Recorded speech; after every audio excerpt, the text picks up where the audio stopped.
You ever stop and think about when the last time you actually used cash was? Like real physical money, bills, and coins in your hand? For a lot of you, it has probably been weeks. Maybe months.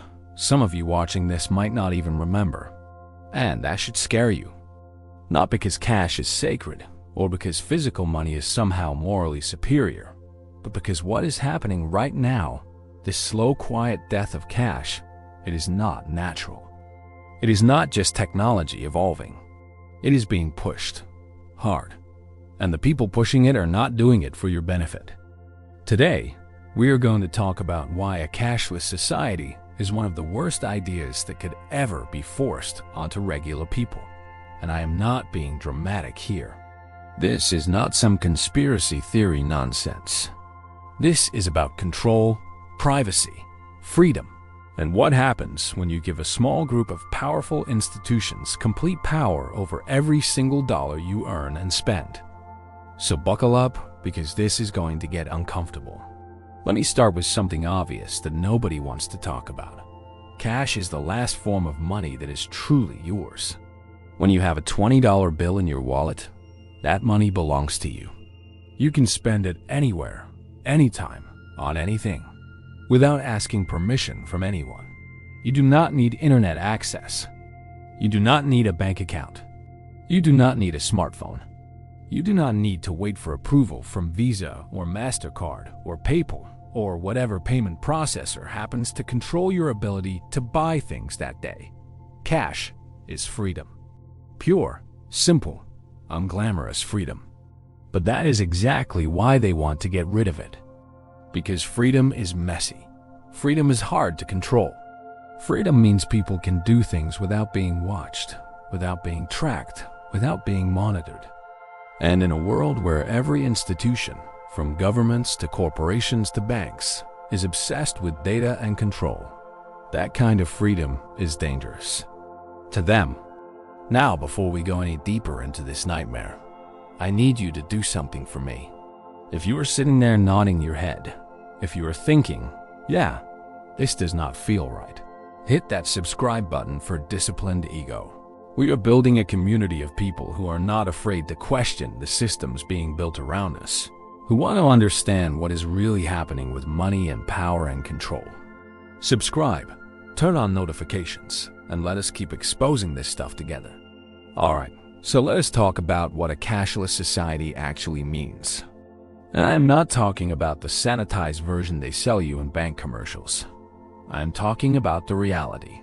In a cashless society, every single transaction you make is digital.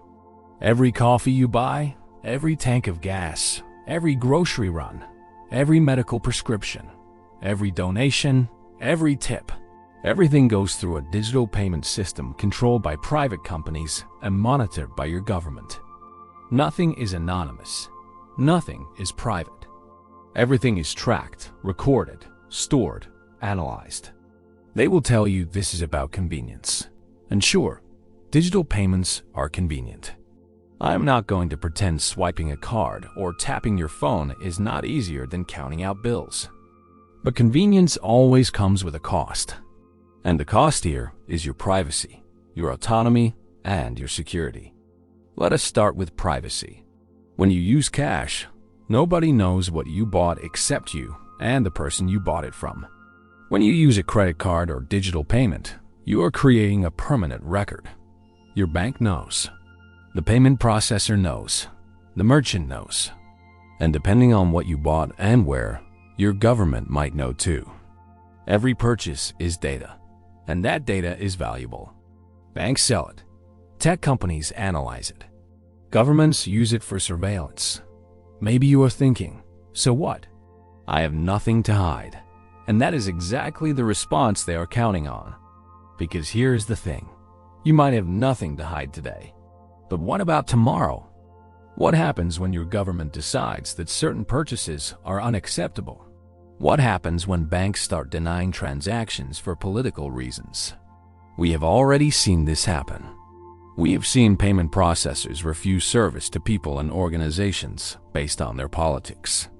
We have seen governments freeze bank accounts of people who were peacefully protesting. This is not hypothetical. This is happening right now. In Canada in 2022, the government froze the bank accounts of people who donated to the trucker protests. Did not matter if you donated $10 or $10,000. Did not matter if you were breaking any laws. The government decided you were on the wrong side, and with a few keystrokes, your money was gone. You could not pay rent. You could not buy food. You could not access your own money. Because when everything is digital, access to your money is not a right. It is a privilege. And privileges can be revoked. This is what people do not understand about cashless societies. It is not just about tracking. It is about control.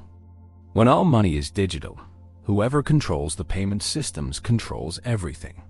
And right now, that control is in the hands of a very small number of very powerful institutions. Banks, payment processors, tech companies, governments, and they are all working together to make cash obsolete. Let us talk about the technical side of this for a second.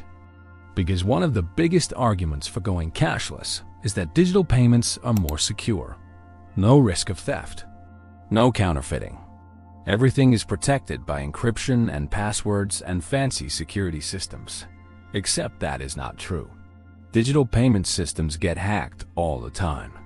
Credit card data gets stolen. Bank accounts get drained. Identity theft is a massive problem. And unlike cash, which if you lose is just gone, digital theft can destroy your entire financial life. But even if we ignore the security risks, there is another massive problem. Digital payments require infrastructure. They require electricity, internet, functioning payment networks, working smartphones, or computers. What happens when that infrastructure fails? Because it does fail. All the time. In July 2022, one of the largest internet providers in Canada had a massive outage. Millions of people lost internet and cell service for 2 full days. And during those 2 days, people could not buy groceries. They could not get gas. They could not fill prescriptions. Because everything was digital, and the digital system went down. People who had money in their accounts could not access it. Not because they were broke, but because the technology failed. If those people had cash, this would not have been a problem, but they did not. Because everyone told them cash was obsolete. This is the fragility of cashless societies. One technical glitch, one cyber attack, one power outage, and you are financially paralyzed. Your money exists, but you cannot use it. And there is nothing you can do about it except wait for the systems to come back online. You have no control.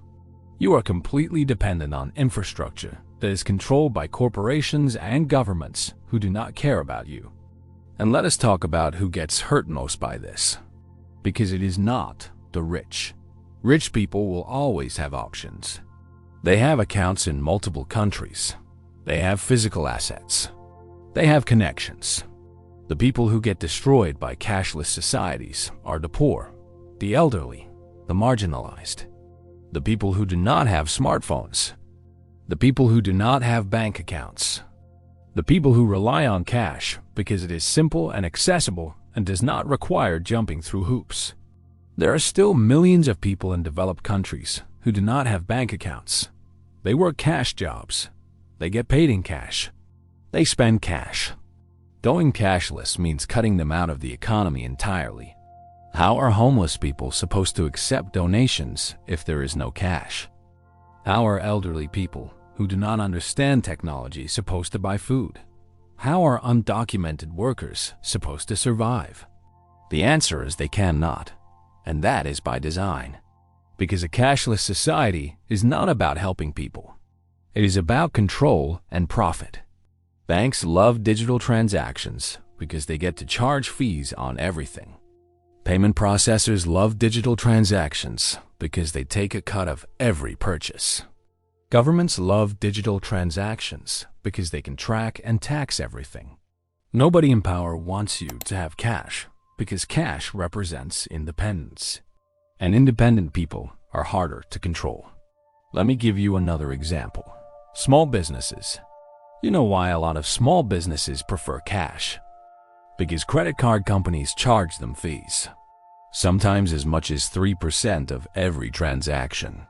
That might not sound like a lot until you realize that many small businesses operate on profit margins of 3 to 5%, which means credit card fees can literally eat their entire profit. So they pass those costs on to you. Everything costs more because of payment processor fees. But if cash is gone, businesses have no choice. They have to accept cards, and payment processors get richer while everyone else gets poorer. Now let us talk about the future, because the cashless society they are building is not going to stop at credit cards and debit cards. The end goal is central bank digital currencies, CBDCs. This is where governments issue their own digital money, completely controlled by them. No cash, no privacy. Every dollar you have is tracked, monitored, and potentially controlled by your government in real time. Imagine a world where the government can see every purchase you make, where they can decide what you are allowed to spend your money on, where they can freeze your funds instantly if they decide you are a problem, where they can set expiration dates on your money so you are forced to spend it. This is not science fiction. China is already doing this with their digital yuan. And central banks in Europe, the UK, and the United States are working on their own versions right now. They will sell it to you as progress, as modernization, as making your life easier. But what they are really selling is a cage. A financial system where you have no freedom, no privacy, no control. Where your ability to participate in the economy is contingent on your obedience. And maybe you are thinking, that will never happen here. But it is already happening. Payment processors are already refusing service to people they disagree with politically. Banks are already closing accounts based on social credit type systems. Governments are already using financial surveillance to track and control their citizens. The infrastructure for total financial control is being built right now. And most people are not paying attention because they are too distracted by the convenience of tapping their phone to pay for coffee. So what do? How do we fight this? The first step is awareness. You need to understand that this is happening. That the slow death of cash is not an accident. That powerful institutions are actively working to eliminate your financial freedom. Once you understand that, you can start making different choices. Use cash whenever possible, even if it is less convenient. Every time you use cash, you are voting for financial freedom. You are keeping the option alive for people who need it. You are resisting the control systems being built around you. Support businesses that accept cash. Push back when stores and restaurants try to go cashless. Tell them you want the option to pay in cash. If enough people demand it, businesses will listen. Keep cash at home. Not your entire savings, but enough to survive for a week or two if the digital systems go down. Because they will go down. And when they do, you want to have options. And most importantly, talk about this. Share this video. Have conversations with your friends and family about why cash matters. Because the only way we stop this is if enough people wake up and start pushing back. The world they are trying to build is one where you are completely dependent on systems you do not control. Where your money only exists as numbers on a screen that can be changed or deleted at any moment. Where privacy is a luxury and freedom is a memory. That is not the world I want to live in. And I'm guessing it is not the world you want either. Cash is not perfect, but it is ours. It is the last piece of financial freedom we have left. And once it is gone, we will never get it back. And hey, before you go, there is another video popping up on your screen right now that you need to watch. It goes even deeper into how the financial system is being weaponized against regular people and what you can do to protect yourself. Click on it, watch it, and let us keep building this understanding together. I will see you in the next one.